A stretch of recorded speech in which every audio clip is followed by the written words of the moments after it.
नमो बुद्धाय. धम्मपद. आज आपण पाहणार आहोत एक यमक वर्ग. मन हेच मुख्य आहे. मनुष्याच्या सर्व व्यवहारांचे उगमस्थान मन आहे. त्याचे सर्व व्यवहार मनप्रधान मनोमय आहेत. जर कुणी दूषित मनाने वचन बोलतो किंवा काम करतो तर दुःख त्याचे अनुसरण तसेच करते, जशी गाडी ओढणाऱ्या बैलांच्या पायाचे तिची चाके करतात. वाईट चिंतन व कृती दुःख उत्पन्न करते. मनुष्याच्या सर्व व्यवहाराचे उगमस्थान मन आहे. त्याचे सर्व व्यवहार मनप्रधान मनोमय आहेत. जर कुणी प्रसन्न मनाने वचन बोलतो किंवा काम करतो तर सुख त्याचे अनुसरण तसेच करते, जसे कधीही सोबत न सोडणारी सावली. चांगले चिंतन व त्याप्रमाणे कृती करणे हे नेहमीच सुखकारक असते. त्याने मला शिव्या दिल्या, त्याने मला मारले, त्याने मला जिंकले, त्याने मला लुटले, अशा विचारांना जे थारा देतात त्यांचे वैर कधी शांत होत नाही. असंतुलित द्वेष दुःखात परिवर्तित होतो. त्याने मला शिव्या दिल्या, त्याने मला मारले, त्याने मला जिंकले, त्याने मला लुटले, अशा विचारांना जे थारा देत नाहीत त्यांचे वैर शांत होते. वैराने वैर कधी शांत होत नाही. अवैरानेच ते शांत होते. हाच सनातन धर्म आहे. अज्ञ लोकांना हे कळत नाही की आपणा सर्वांना येथून जावे लागणार आहे. ज्यांना हे कळले त्यांचे सर्व कलह मिटतात. मृत्यूचे स्मरण माणसाचे वैर शांत करू शकते.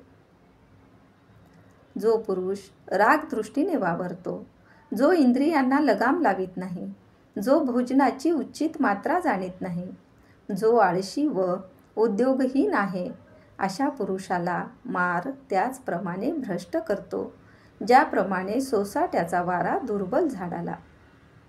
दुर्बल कामवासनेचा बळी ठरतो. चित्ताचा मळ नष्ट केल्याशिवाय जो काशाई वस्त्र धारण करतो, जो संयमी नाही, सत्य पाळत नाही, असला पुरुष काशाई वस्त्राचा अधिकारी होऊ शकत नाही. स्वच्छ मन नसलेली व्यक्ती काशाई वस्त्र परिधान करण्यास पात्र नसते. ज्याने चित्तमळाचा त्याग केला आहे, जो शीलवान आहे, जो संयम आणि सत्याने युक्त आहे, असाच पुरुष काशाई वस्त्राचा अधिकारी बनतो. केवळ शीलवंतच काशाई वस्त्र परिधान करण्यास पात्र असते. असाराला सार आणि साराला असार समजणारे मिथ्या दृष्टीचे लोक सार प्राप्त करू शकत नाहीत. सम्यक ज्ञानाने सत्याचा शोध घेऊ शकतो.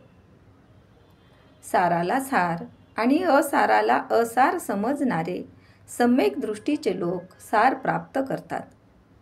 सम्यक संकल्प करणारासच सत्याचा लाभ होतो. नीट न छावलेल्या घरातून पावसाचे पाणी जसे आत शिरते, त्याप्रमाणे ध्यान भावना रहित चित्तात राग शिरतो. मनावर संयम नसेल तर असक्तीचा शिरकाव होतो. नीट छावलेल्या घरात जसे पावसाचे पाणी आत शिरत नाही, त्याचप्रमाणे ध्यान भावना अभ्यस्त चित्तात राग प्रवेश करू शकत नाही. मनावर संयम असल्यास आसक्तीचा शिरकाव होत नाही. इहलोकात शोक करतो आणि परलोकात देखील शोक करतो. पापी दोन्ही ठिकाणी शोक करतो. आपली मलिन कर्मे पाहून तो शोक करतो, दुःखी होतो.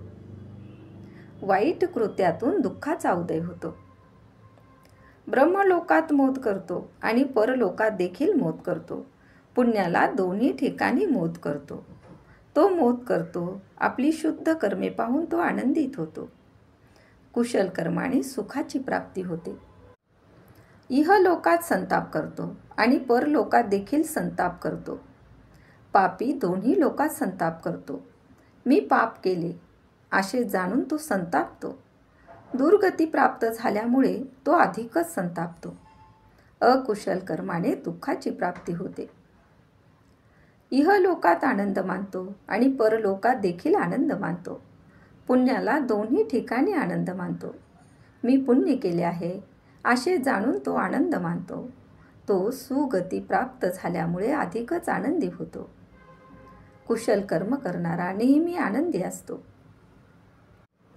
एखादा प्रमत्त पुरुष जरी धर्मग्रंथाचे पुष्कळ पठन करीत असेल आणि त्याप्रमाणे जर त्याचे आचरण नसेल, तर दुसऱ्याच्या गायी मोजणाऱ्या गुराख्याप्रमाणे तो श्रमणत्वाचा भागीदार होत नाही. धर्मग्रंथ पठन करण्यापेक्षा धम्माचरण श्रेष्ठ आहे. धम्माप्रमाणे आचरण करणाराचे श्रमणत्व सफल होते. यापुढील भागात आपण पाहणार आहोत अपमादवगो, अप्रमाद वर्ग. तेव्हा आमच्या चॅनलला लाईक, शेअर व सबस्क्राईब करायला विसरू नका. धन्यवाद.